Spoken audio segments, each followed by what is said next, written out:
It's finally time to revisit the witch's cottage. If you remember back in 2023, I thrifted this dollhouse for, I believe, $35 and turned it into a witch's cottage. Today, we are finally tackling the inside of the cottage. We're going to be installing some flooring, doing some painting, some wallpapering, some furnishing.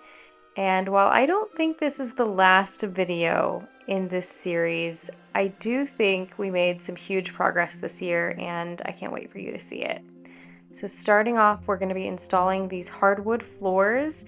So these are unfinished, so I knew I'd be able to stain them, and I just used some wood glue to put them down and cut them and installed them one by one, which took much longer than I was expecting, but it turned out so well. And the floorboards are a little bit uneven, which just kind of played into the old kind of witch's cottage feel. I think all of the imperfections were perfect in this case.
This is the third day that I'm dedicating some hours to the flooring.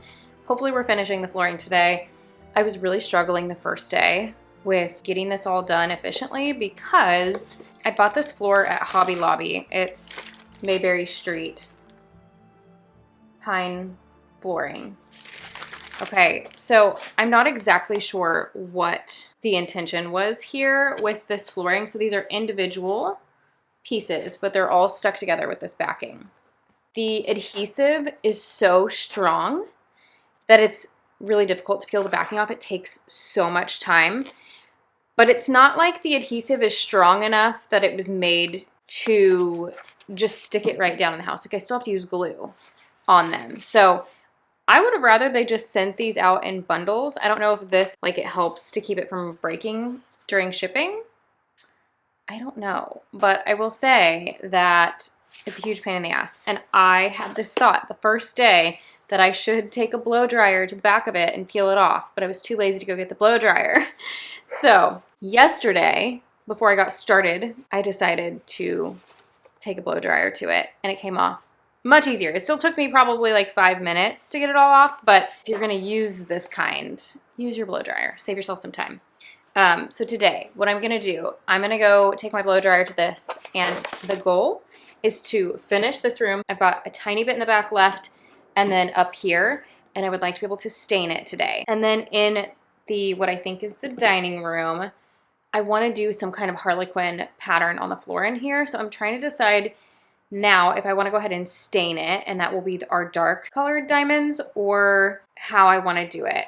I'm thinking that's probably the best thing to do, and then I can go back in. I'm gonna make a stencil with my Cricut, and I will paint the kind of off-white color that I wanna put in here. And I may, while that stencil's on, also try to distress that white a little bit too to kind of make it look a little bit dingy. So that's kind of my plan. We'll see how it works. I have no idea if it's gonna work, but we're gonna try it. So I'm gonna get this backing removed. We're gonna get this floor finished today, and the wallpaper comes tomorrow. So hopefully we'll be ready to move on to wallpapering, and then we should be on to the decorating. I don't know that I'm gonna do lighting. I kind of feel a little maxed out on the budget for the project right now. Like, I don't wanna rush it either. Like, I want to kind of do this over time, but I have a good amount of stuff to like finish it off for now. And then I think we could add and tweak it a little bit more later. So anyway, let's get started. So I always like to have something in the background while I'm crafting, whether it be music, a movie, or an audiobook. On this particular day, I was finishing up an audiobook that I had started listening to a couple weeks before. It was about a house with kind of strange things happening, so I feel like it was kind of the perfect listen while I was doing the dollhouse. But it really just depends on my mood as to whether I want to listen to music or watch a movie or what I want to do. So I do switch it up, but I'm curious to know, what do you like to do when you're crafting? Do you stick to one thing or do you switch it up just depending on your mood?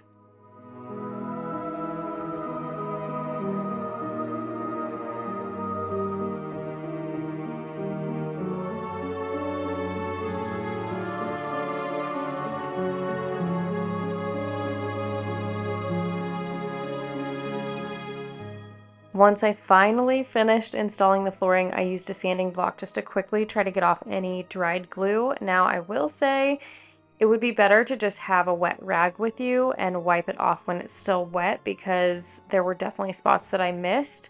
And once I did the stain, obviously it just didn't stick to those spots, which again, kind of the beauty of this project in particular is that we're going for kind of an old crickety cottage. And so the imperfections just made it feel a little bit more authentic and gave it a little bit more character. So it didn't bother me at all, and I'm very happy with the way the floors turned out. They're a little darker than I was initially going to go for, but I honestly, as far as paints and stains went, I just used things that I already had on hand.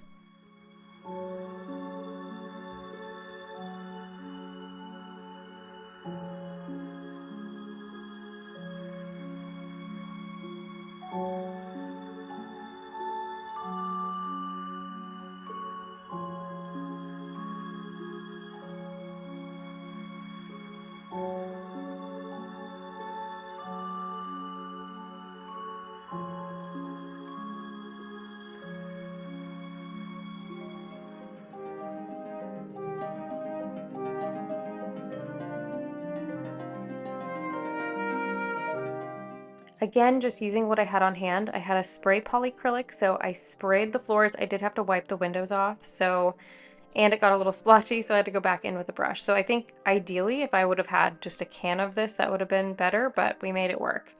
Now moving into the dining room, we're doing the checkered floor. I'm measuring the room, and I'm going to go into Cricut Design Space and create my pattern.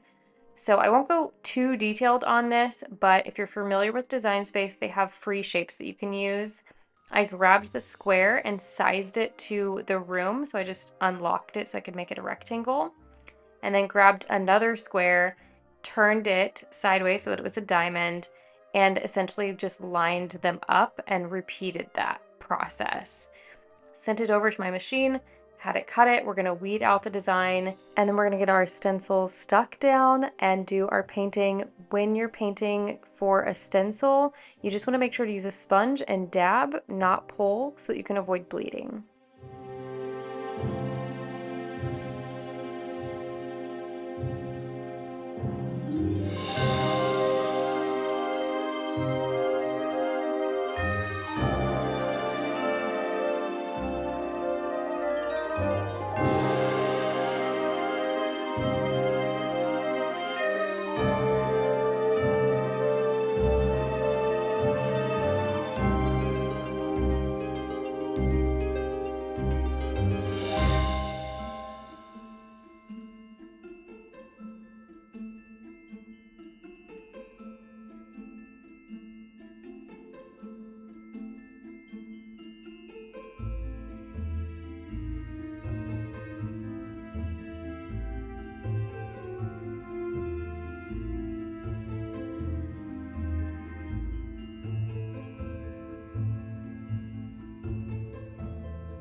Well, I have to say that wallpapering in a dollhouse is difficult. And trying to film anything while doing this was difficult because my body was in the way of the camera so often.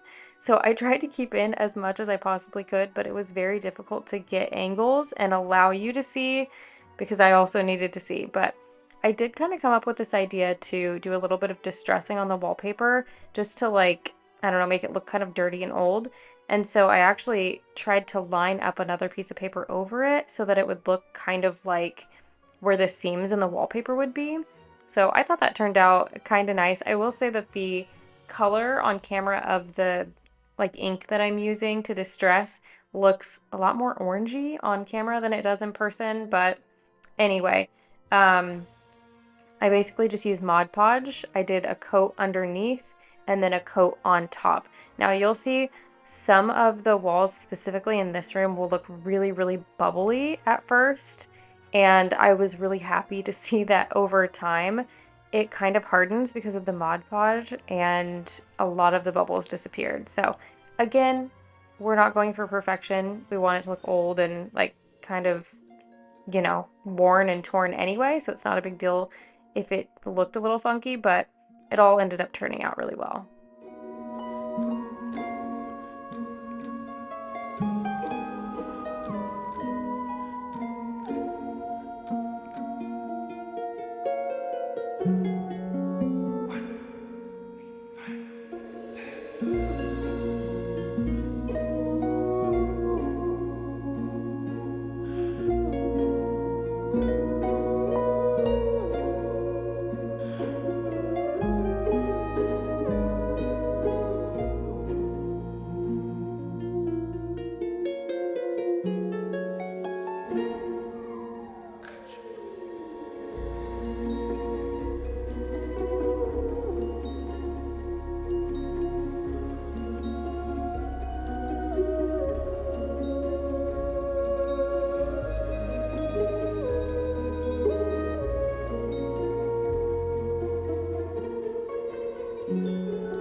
This is the final day that I have to work on the dollhouse because tomorrow's Halloween, and obviously you are watching this on November 1st or 2nd. I thought it would be okay to go ahead and release this even though it'll be in November because it's Halloween weekend, we're still like kind of in the mood for Halloween. And it was just, this is so much more tedious than I think one realizes, at least for me. So what I want to do today is I really wanted to wallpaper up here too. I love the look of the wallpaper, and I feel like we've got kind of patterns on the walls in these rooms, and then we've got the pattern on the floor in here. And so the floor is really just kind of, I feel like the basic floor and just paint is going to feel really plain in the bedroom.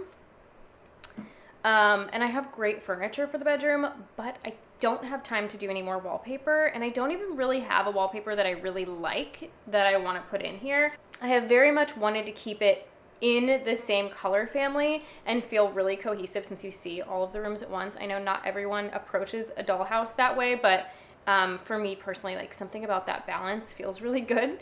And so I actually really loved, I had a green wallpaper that I really wanted to use in here, but when I put it up against this, it looked cartoonish or something. It didn't feel like it fit with the rest of the house. And because the outside of it's black, it just popped so much that it felt weird. Anyway, so we're gonna go ahead and just paint this room black because I need to touch up this black paint anyway, paint the ceiling black in here. And I can always go back in and add wallpaper to this room at a later date if I find something that I like more.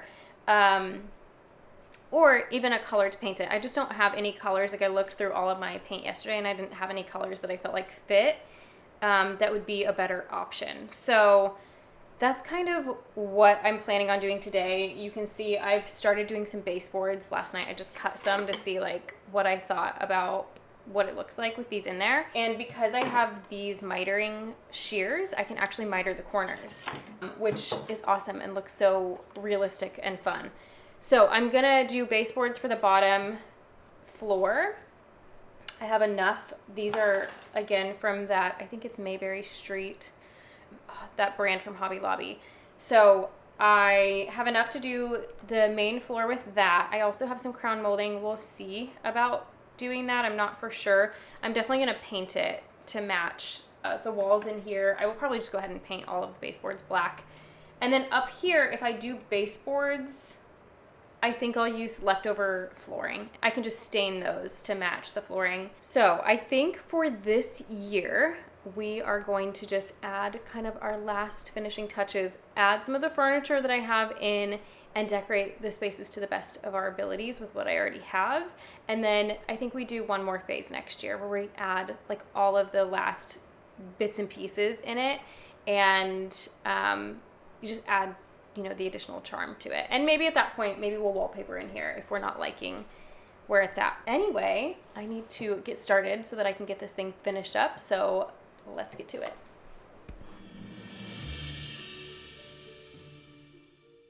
I have been obsessively listening to the Pan's Labyrinth score for the last like several months. I love it so much. So this day I was listening to that. And funny story, there were actually 2 more days of work after this. So every little thing was so tedious, and I had so many little like furniture pieces and things that I ended up needing to stain. It just snowballed. So I thought that I was on my last day, but I actually had a couple of days ahead of me. But anyway, we did get it finished up. So I highly recommend these mitering shears for this project, just in general for cutting wood. Even if you're doing like just straight cuts, it was so easy to cut with these and get like a precision cut. So I highly recommend those.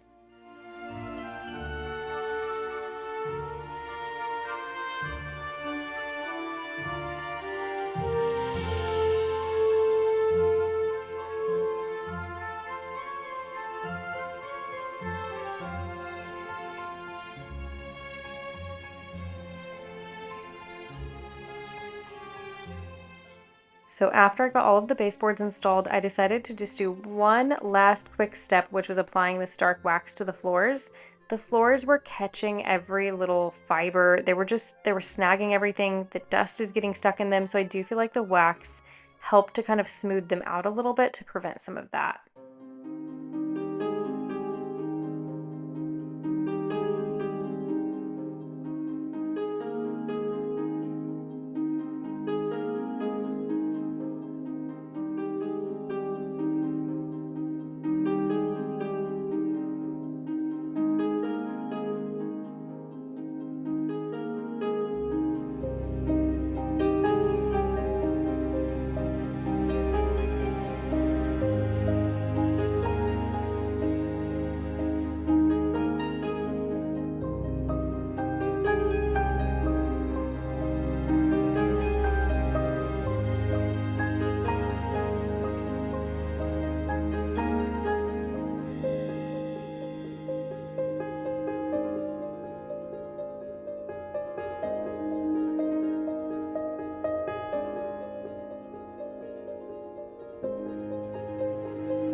So I found kind of a brownish fabric paint at Hobby Lobby, and I had purchased these rugs on Amazon and I wanted them to be a little bit darker, so I just gave it a shot. Now, first I'm using my aging glaze over the fringe. I wanted something that was super lightweight that I could just kind of dirty up the fringe a little bit because it was so bright white. You could, of course, like tea stain it if you wanted to.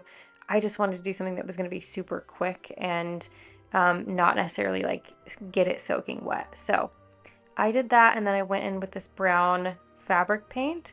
And you know, you're always going to still see your colors through the paint. I actually use this on the couch as well, so you'll kind of see the before and after of that here in a little bit. But the nice thing was I still had the red in there, but it just deepened the color up and made it match with the house and the color scheme a lot better.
I got a lot of really cool furniture from an estate sale. So a lot of it's vintage, a lot of it's handmade, really pricey pieces. I got a good deal on them from what I understand, but they were still expensive. This piece in particular is very cool. I will say I had a lot of trouble getting these pieces clean. I tried and they still just looked dusty or had like glue buildup on them that I just couldn't get off. So you know, again, we're in the witch's cottage. Things are a little dusty. It's all good. But if you're interested in seeing more about the pieces and how much I paid for them, I will link the haul where I shared that down in the description box for you.